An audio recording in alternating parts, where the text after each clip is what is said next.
यह कुंभ मेला की कहानी होने के साथ साथ धर्म से जोड़ने वाली धार्मिक कहानी भी है। हिंदू सनातन धर्म में कुंभ मेले का बहुत महत्व है, जिसके लिए लाखों श्रद्धालु भारत के चुनिंदा पवित्र स्थानों में जाकर नदी में स्नान करते हैं, जिनमें से एक जगह प्रयागराज भी है। प्रयागराज में इस वर्ष भव्य मेले का आयोजन होने वाला था, जिसके लिए भक्तों का तांता लगा हुआ था और उन्हीं भक्तों के बीच एक विदेशी महिला भी थी, जो कि केवल घूमने के उद्देश्य से कुंभ मेला में सम्मिलित हुई थी।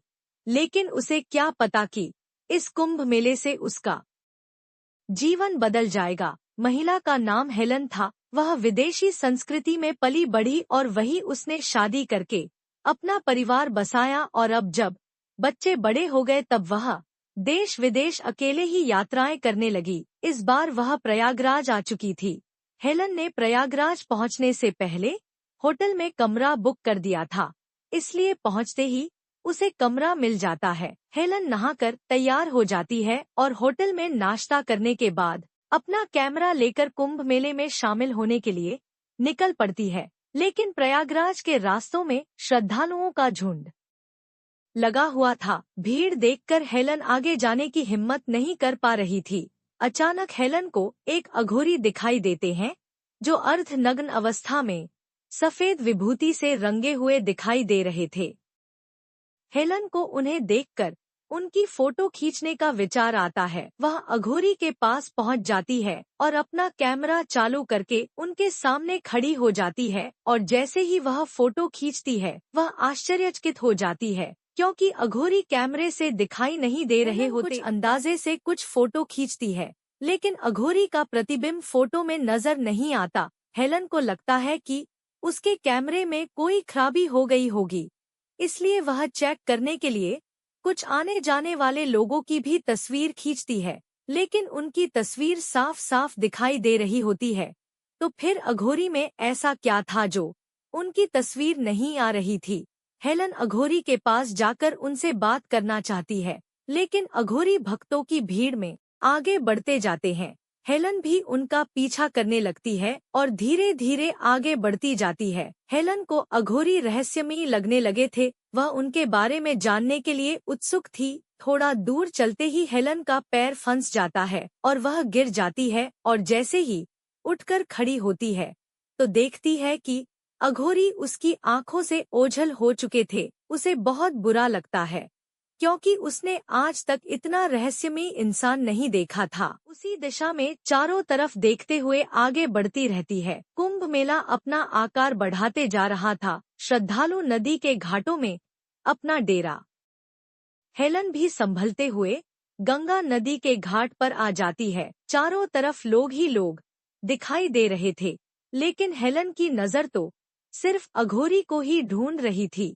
तभी किस्मत से हेलन को अघोरी फिर से नजर आते हैं, लेकिन वह नदी के दूसरी तरफ एक पत्थर पर बैठे हुए थे। हेलन अपने बगल में खड़े एक व्यक्ति से अघोरी की तरफ इशारा करके कहती है कि वह बाबा वहां कैसे पहुंचे, लेकिन उस व्यक्ति को वहां कोई नजर नहीं आ रहा था।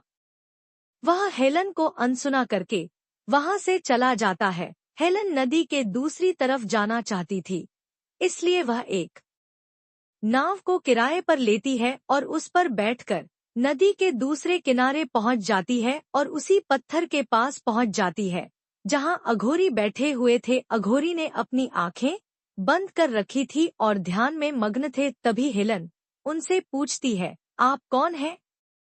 आंखें खोलिए। अचानक अघोरी अपनी आंखें खोलते हैं और उन्हें देखते ही हेलन डर जाती है, क्योंकि उनकी आंखें सुर्ख लाल दिखाई दे रही थी। आंखों में खून उतरा हुआ था और भ्रिकुटी तनी हुई थी। अघोरी ऊंचे स्वर में कहते हैं, तुम यहाँ से चली जाओ। वह अघोरी से बात करना चाहती थी, लेकिन वह हिम्मत नहीं जुटा पा रही थी।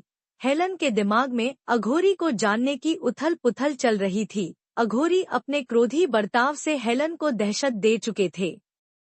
हेलन अघोरी के सामने बैठ जाती है और कहती है, जब तक आप अपने बारे में कुछ नहीं बताएंगे, मैं यहाँ से नहीं जाऊंगी। हेलन की तीव्र इच्छा की वजह से अघोरी का हृदय परिवर्तन हो जाता है और वह हेलन के सर में हाथ रखकर पल भर में उसे अपने बारे में सब कुछ बता देते हैं। हेलन आंखें खोलती है और वह शून्य हो जाती है। उसे अपनी जिंदगी की सभी बातें तुच्छ लगने लगती है। उसने जो जीवन जिया था वह किसी जानवर की तरह नजर आने लगता है, क्योंकि हेलन सत्य को समझ चुकी थी। हेलन ने अघोरी की शक्ति से देख लिया था कि और भी खूबसूरत जीवन है जिससे हम वंचित हैं, और अब हेलन भी वह पाना चाहती थी। हेलन अघोरी के पैरों में गिर जाती है और उन्हें कहती है, आप मुझे भी अपनी तरह बना दीजिए। अघोरी कहते हैं, नामुमकिन। यह साधना महिलाओं के लिए नहीं है और इसमें अपने जीवन को त्याग कर सत्य के मार्ग को अपनाना पड़ता है, जिसमें सांसारिक जीवन से जुड़ी हुई विषय वस्तु से सारे रिश्ते खत्म करने होते हैं। क्या तुम इतना त्याग कर सकोगी? हेलन मन बना चुकी थी कि वह अब अघोरी की तरह ही जीवन जिएगी, इसलिए वह पूरे आत्मविश्वास से अघोरी की शिष्या बनने को तैयार हो जाती है। अघोरी कोई इंसान नहीं बल्कि एक शक्ति थे।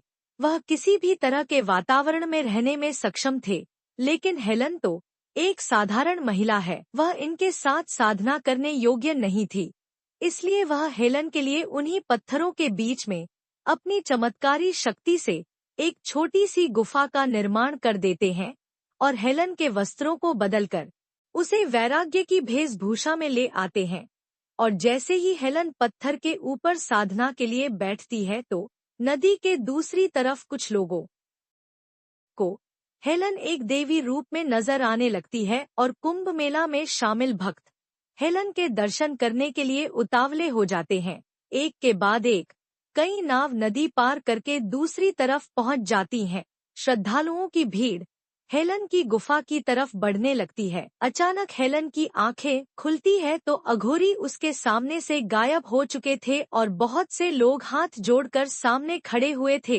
हेलन को समझ में नहीं आता कि वह इतनी महान कैसे बन गई कि लोग उसे एक देवी समझने लगे, जबकि वह एक साधारण महिला थी। लेकिन यही कुंभ मेला का प्रताप था जिसने हेलन का जीवन बदल दिया और उसकी बेरंग जिंदगी में भक्ति का रंग घोल दिया था।